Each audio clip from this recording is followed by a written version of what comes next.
আমরা সকলেই কিন্তু খুব কম বেশি একটু জীবনে না ব্যস্তই হয়ে পড়েছি। কিন্তু এই ব্যস্ততার মধ্যেও নিজেকে সময় দেওয়াটা খুব বেশি দরকার।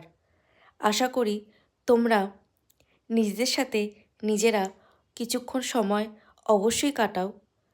আর কেমনভাবে কাটাও আমার সাথে কিন্তু শেয়ার করো। তো তোমাদের সাথে আমার জীবনের একটা দিন শেয়ার করছি। তো দেখতেই পেলে একটু ম্যাগি করেছিলাম।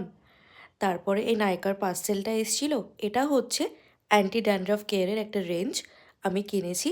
লিঙ্ক চাইলে অবশ্যই করে কমেন্ট করে দিয়ে দেবো। তারপরে এই ফুল গাছগুলো, গাঁদা ফুলের গাছগুলো এনেছিলাম। খুব ভালো লাগলো। আর আমার ছোট্ট বারান্দাটা আরও একটু শোভা দিয়ে দিল। আর অবশ্যই করে জানিও ওই কর্ড সেটটা কেমন লাগলো, যেটা একদম শীতের জন্যে অ্যাপ্রোপ্রিয়েট বাড়ির। ভিডিওটা ভালো লাগলে সাবস্ক্রাইব করে দিও।